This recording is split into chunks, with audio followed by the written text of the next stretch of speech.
Shalom. Welcome to the Jewish View. My name is Rabbi Nachman Simon with the Chabad House of Delmar, together with my co-host, Mark Ronich of Statewide News Service, jbiztechvalley.com, and as you can see here, columnist for the Jewish Press. Yep, I'm having a lot of fun doing all of that. I have a column in the paper called Albany Beat, and sometimes I take shots at certain people, but right now, Don't want to take someone those who really does take shots at certain issues, Tom King. He's the head of the New York State Rifle and Pistol Association. Welcome to the Jewish View, Tom. It's good to be here. I'm very glad that you asked. We've been friends for a long time, and I know that sometimes we share the same views, sometimes we don't. I think it's going to be an interesting program, one way or the other. And I never disclose how I feel personally, so Tom never knows, but he knows I'm a friend. And that's exactly right, and that's what's important. That's right. So tell me what the biggest issue is for the rifle, now that the SAFE Act has been passed, and what's the biggest issue for you now? The biggest issue is repealing the SAFE Act, and we're looking to moderate some of the contingencies that have been forced upon us in the SAFE Act. There are things that are making it near impossible for lawful legal gun owners to participate in the shooting sports, any kind of competitions. And our first goal is to try to change some of those characteristics of the law so that it becomes easier for the lawful citizen to go out and compete, as in Olympic training and national championships. The SAFE Act doesn't allow that? I thought they were allowed to go hunting. Well, the SAFE Act isn't about hunting, and it allows hunting. But what I'm talking about is that there's an ammunition aspect of the SAFE Act that says you can no longer buy ammunition out of state via the internet and have it shipped to your home. Okay. Now, I used to be a competitive shooter, and I would shoot a minimum of 10,000 to 12,000 rounds a year. That's a lot. Yeah, it's a lot, and that's expensive, and there's people that shoot a lot more than I do, particularly the world-class shooters that go to the national championships, that try out for the Olympics and all that, and it's becoming very difficult and very, very expensive for them to purchase the ammo that allows them to compete, to stay at the levels that they need to. Now, this has increased your membership. I mean, you always need a galvanizing issue. Yeah. So this really has helped you in terms of membership, but then again, you can also use a lot of the money you're raising to fight issues like this. Yeah, our membership has been growing for the past 15 years, and don't misunderstand me, the SAFE Act absolutely did help increase our membership, but not as much as you might think. We picked up about 8,000 members after the SAFE Act was passed, which brought us up to about 45,000 members. Okay, so that's what, a 25% increase? Yes. Yeah, so. Easy. Yeah, I mean, we'll take it. I'm That's not. Right. Now, you're also on the board of the NRA, the National Rifle Association. Yes, I am. So why, and you just got reelected, I guess. No, the election is still going on. I should find out tomorrow. Oh, wow, okay. Well, wish you congratulations. Thank you. Thank you. I don't, so then there's this other guy, Johnny Nugent, who's also running. Yes. Is he Ted Nugent's relative? No relation. No relation. Okay, no. We'll move on. Tom King, so I just wanted to, what is your role with is this the first time you're on the board of the No, I've been on the NRA board for 9 years, right. 9 or 10 years. So what's your, how do you see New York State differ from the national perspective? The New York State differs from the interior national group of states. If you look at the coastal states, the Californias, the New Yorks, and in New England areas, the anti-gun laws and the gun laws are much more stricter and much more restrictive here, okay, than they would be in Kansas, Iowa, Colorado, and things like that. And so there are actually, we don't have a whole lot of affinity with the central part of the country, other than the fact that we're all gun owners and we're all fighting for the same thing. We fight together with the other New England states and California and the West Coast states, because that's where the real battle is going on. I mean, New York State is the media capital of the world, Yeah. and if you lose in New York, you're going to lose everywhere. So you don't really have much in common with the New York State doesn't have much in common with the rest of the nation, but we want to be a voice. It's sort of like agriculture. We don't, agriculture is our #1 industry, but we're very rarely considered an agricultural state in Congress. So, but we have to be involved with agriculture in Congress because we need a voice there. So I don't know why I just came up with that, but that analogy was just. That's very. It's very close. Okay, yeah. It's not that we have a very close relationship with the Heartland America as far as the being pro Second Amendment and being hunters and shooters and outdoors people, but as far as legislation and laws go, we have a closer relationship with the New England states and with the Western states. Yeah, because of the severity of the laws that are being proposed. Well, let me ask you this: I'm going to use the word nemesis, but it might be New Yorkers Against Gun Violence. They say they're just there not to be anti-gun, but to be against gun violence. I presume you're against gun violence also. I don't know any gun owner who is in favor of gun violence, right? Okay? Is New Yorkers Against Gun Violence a nemesis? No. I mean, yes, they are, because they push all these laws, but as I said earlier, we have 45,000 members, okay? Mm-hmm. New Yorkers Against Gun Violence has about 400 members, okay? But what they do is they have a lot of monies from the Bloombergs and the Soroses, and that's how they start all of this. We raise our money from our grassroots people. Right. Okay. Mark, I wanted to, we're on the Jewish View, and it's just interesting to me that, when I was younger, growing up, Jews and guns didn't go along. They're not the hunters, that wasn't their, maybe mahjong and golf, but, not hunting. And nowadays, I don't have statistics, I don't have statistics about it, but, it just seems for me obviously I know so many Jewish people, I'm the rabbi, that people are saying, Rabbi, I'm getting a gun, I'm going to, and, do you see that, people are, maybe guns because of protection, that's what they're not going hunting for deer, but they just feel that more and more, you never saw this before when I was young, I better get a gun for protection, and so all of a sudden everybody's just saying, yeah, Rabbi, you should, and they're telling me I should get a gun. And well, I understand why they're doing it. The world has changed. It's become a dangerous place. The threat of terrorism. I know everybody says, well, it's not going to happen. It can never happen. Well, ask the people in California. Ask the people in Paris. They said Columbine. They say it can't happen. Okay, and yet it does.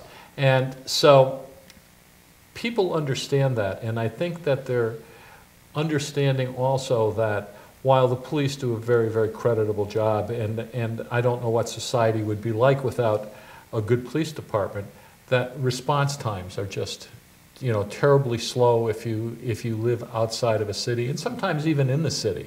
And a lot can happen in 3 minutes. Or the state police, the state police now says that if you live in the suburban upstate New York, the average response time is about 22 minutes for the state police. A lot happens in 22 minutes, and people understand that, and they want to protect themselves. For sure.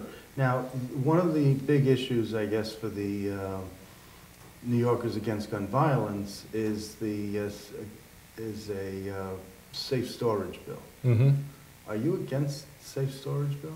Oh, absolutely not. I'm against mandating safe storage, okay? And that's already been decided by the Supreme Court in the Heller decision.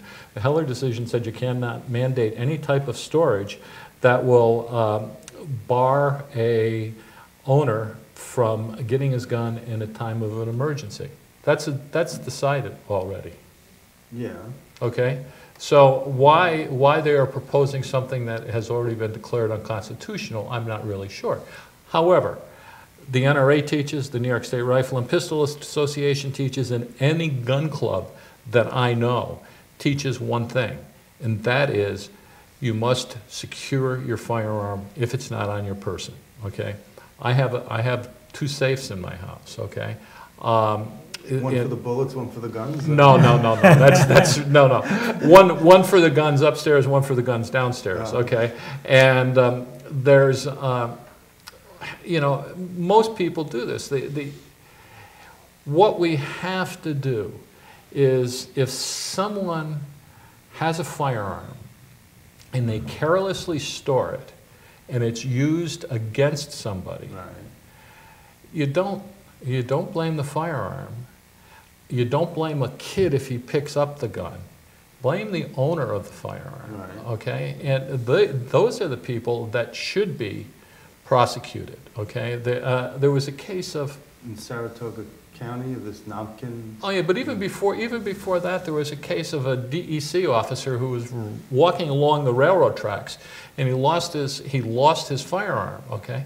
Never reported it, went out and bought another one, okay? Oh, And somewhere up in Colony, this challenged fellow was walking with his best friend, who was like an 11-year-old kid, and they picked up the gun and they were looking at it, and the gun discharged, and it killed the one kid. And they charged this disabled child with manslaughter.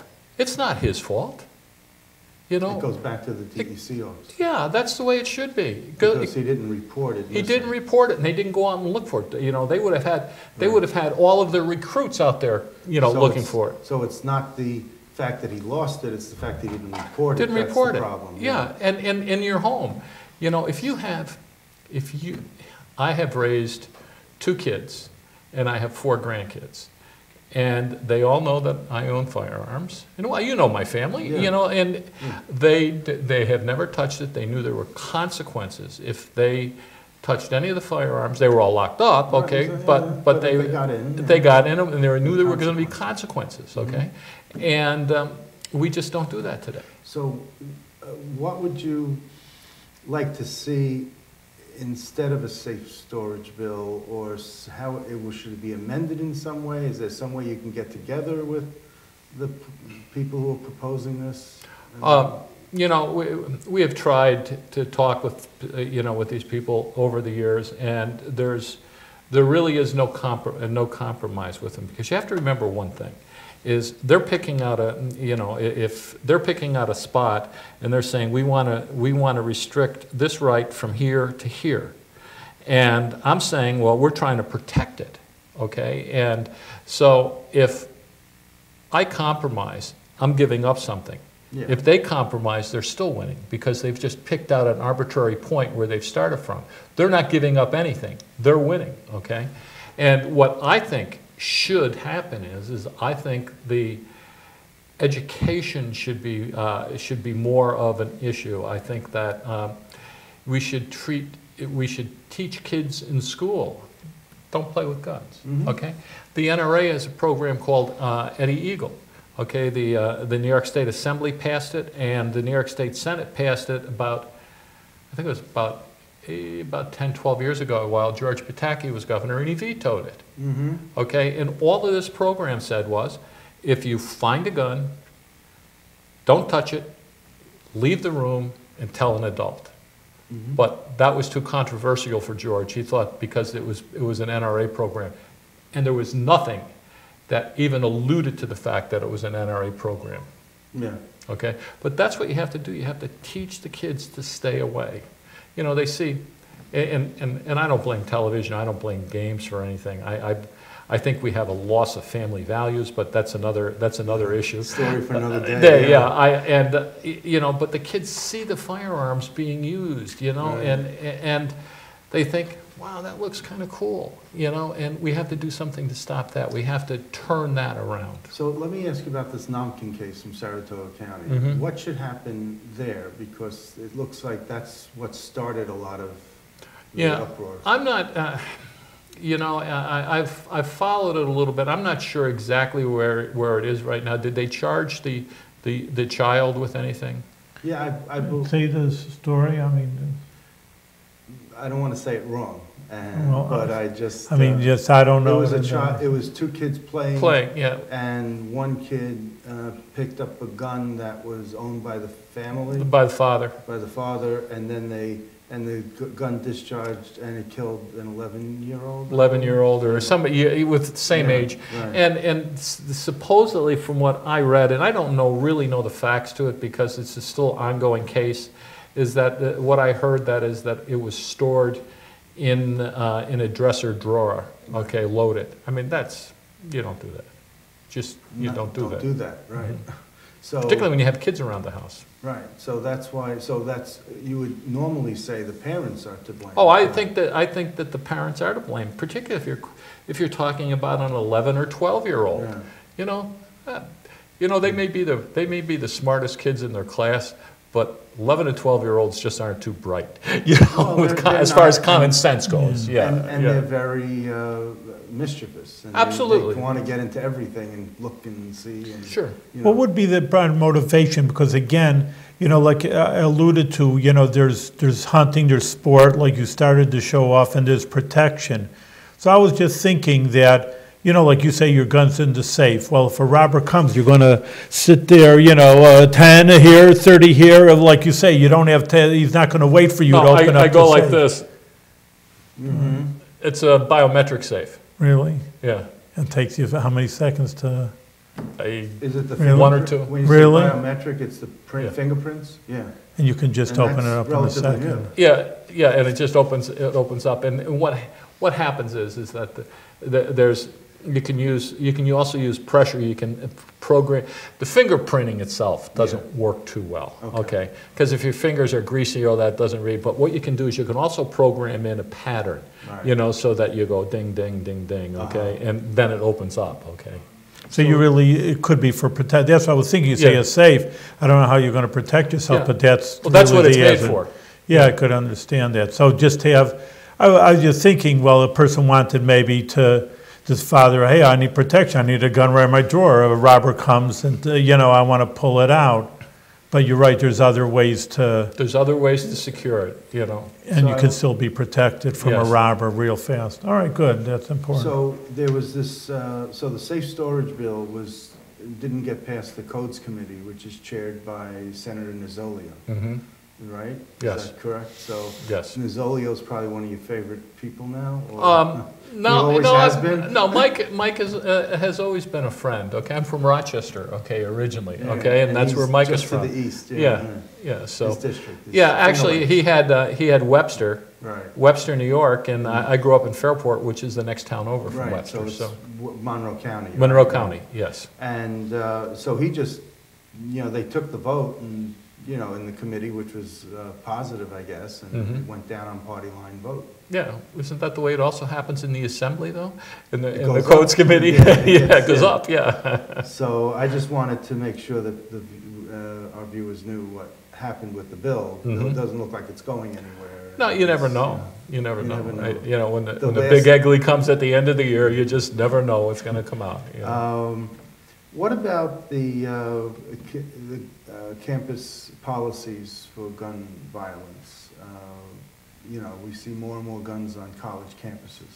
What is your view about that? Is it overhyped? Is it the reality? Is it something people who are going to look into which college their kids want to go to should consider, any records or anything that's about gun violence on a particular campus? That's a tough question to Well, answer. I mean, because That's kind of me. yeah, I know, but I mean, it's just I have two kids or two grandsons that are in college. Okay, one of them up in the north, and the other down in North Carolina. Okay, and two different attitudes. That's Okay, right. and I've been on both of the campuses, walking around. I can't tell the difference. Right. Okay, I mean they're just young kids. Yeah. I'm sorry. What I do think is I think what's even more important than college campuses is I think that there's a need to protect our students, and I'm not saying arm the teachers, although that's what they did in Israel, and that's worked. Okay, it's kept the Palestinians from attacking the schools along the borders. Okay, But I think that there should be some trained people in the schools to deter the fact that people are going to come in or attempt to come in and shoot up a school. Why? This is kind of a rhetorical question, I guess. But why do shootings happen in schools? Because they're gun-free zones. Okay, why don't they at theaters? Gun-free zone. Why don't they happen at gun clubs? On a Saturday you'll have 300 people at the gun club. I mean, there's a good answer to that. Okay, But the police, and we have paid militia who are responsible for carrying the guns, not the average everyday person. Why didn't they stop them? Why didn't they stop Newtown? Because there was a police officer who was working in the Newtown school. However, he was prohibited from carrying a gun. Oh. Okay. Now that's ridiculous. Well, it's like the bobbies in England. Yeah. Well, they're armed now. Now they're armed. Yeah. But they used to do the club. The club, yeah. And believe me, I understand the sensibilities of a lot of people, how they feel that any gun is a threat. Okay. And I know that that's not the case, okay? But I do know that there are people who prey on gun-free zones. Why, in almost every instance, has the perpetrator of the crime committed suicide when the cops showed up? Because he was scared of the policeman with a gun and he took his own life. Well, you look at this Albany case. It's interesting. I didn't think of where that. this Tortorici guy went in and tried to shoot up a lecture center on the main campus at Albany. Now, again, he was tackled by some of the football guys, and he was disarmed, even though the gun did discharge and hurt one of the students in a very sensitive spot. Yes. And there weren't any other guns in that room. It was just someone who tackled them and disarmed them. Sure, and he took a very, very big chance of doing that. And I remember that case very well. There was a case in East Greenbush about 5 years ago where a non-student brought a shotgun into school, and if it wasn't for a very brave teacher who played basketball with my son, who attacked him and got shot, okay, but not very badly, who knows what would have happened. But finding someone with the courage to take on someone with a firearm, is really, I'm not sure how you do it. I mean, and until you're in that situation, you don't know. You don't know. But then you talk about this guy, going back to this guy Tortorici, he did eventually, I think he committed suicide in prison, or he was killed in prison. Yeah. He was One or the suicide. other. Suicide, yeah. In prison. So again, maybe that was along your theory of him.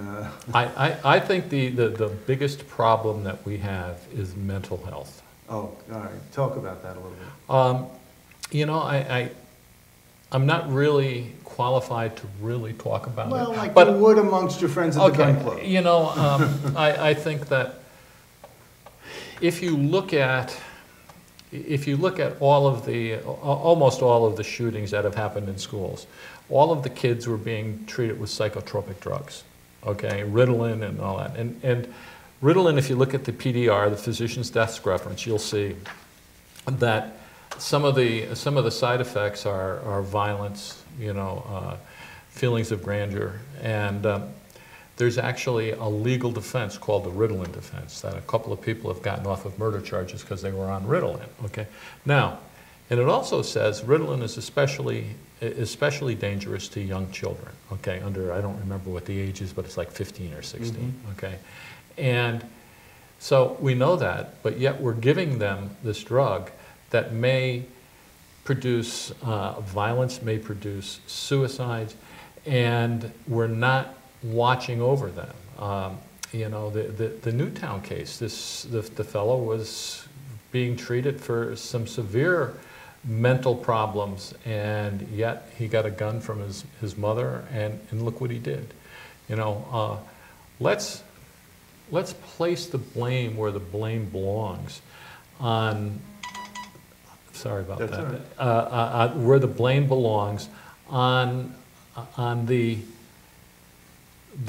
core issues rather than on a gun. I mean, I could put a gun up here. I could have put a gun up here, you know, from the beginning of the program, and it could have set there. No, I don't. Oh, okay. It could have. Show and tell. Yeah. Yeah. Oh, I know. I understand. It could have set here. Okay. Yes.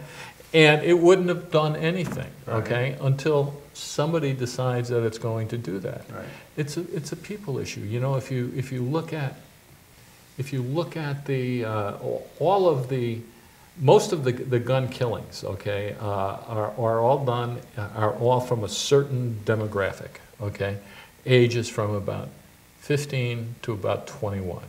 It's like interesting. I didn't think of that. 80%, and you know where they all come from? Drugs. They're all in the inner city, and they're narco gangs that are shooting each other because of turf wars. Well, we also talked about with some police chiefs the community guns, so to speak. Oh, wow. And yeah. they take the gun and they put it under a step or somewhere in the community, and if you need to go and get a gun, you go to someone and you say, hey, I need this. Yeah, but you're a gang member, okay? That's who's doing that, okay? And I've had people estimate upwards of maybe 150 community guns in Albany, okay? Now, no one knows for sure, okay, but they're here. Even with the good buyback programs. Yeah? Buyback programs don't work. Ask the people that are there. The last buyback program, I think it was in Troy, and the response was we took in like 75 guns, okay? And most of them were from older people who were turning in guns that their spouses had owned and they died, and they turned them in for $150, okay? Where if they had taken them to a gun shop, they probably could have gotten $300 or $400 for them, okay? So if just thinking about it, if you have a gangbanger who's got a gun, is he going to turn it in for $75? It doesn't happen. And if you ask the sheriffs, if you ask the street police officers, they'll tell you that it doesn't. But if you ask Reverend Charlie, or you ask the police chiefs who are appointed politically, they'll say, "Oh, best program around." Stop lying to the people. Do something that's going to cause the problem to go away. I want to leave it on this note, because I told this story before on the show, and I want to tell it again.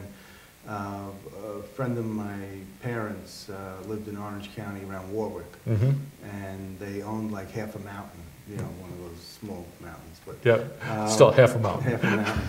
And they had an arsenal of guns on the property, and the kids all knew how to respect the weaponry. And the father was sitting at the table and cleaning the rifle, and the son, the teenage son who I had bonded with just a few weeks earlier, got up to get some bread, and the rifle discharged. And the father didn't know that there was a shell in the chamber. Is that what the... Yes. Okay. Perfect. And then the gun went off, and it killed them. They were in a rural area. They couldn't get to the hospital. They tried, but it was too far gone. He wouldn't have had a quality of life anyway. So it was a shame. Life cut short. The family was broken up. Some of the kids went to the military. Some kids went into nursing and healthcare. I mean, and the father died of an early age from a broken heart, and it just was a shame. Was he in jail? No. That's too bad. No. But they found out afterwards that he was running guns for the mob. So they took all the guns and they threw them in the river, and they got rid of them. But that happens. If you look at where crimes happen, and if you look at how accidents happen, first off, there is no such thing as an accident. Okay, it's negligent.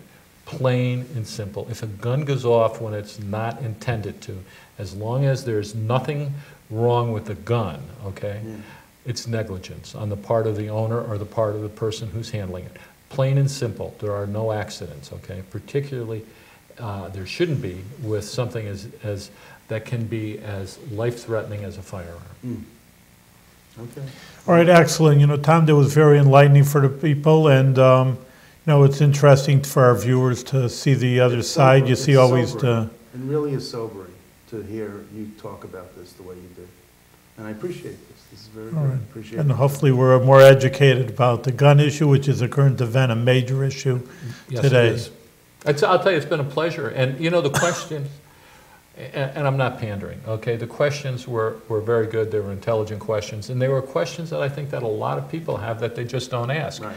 Or the media doesn't ask. I think you did a great job Which is asking the why I questions. wanted you on the show. Yeah. Because I know that you could answer these, and so thank you. Thank you welcome. very much.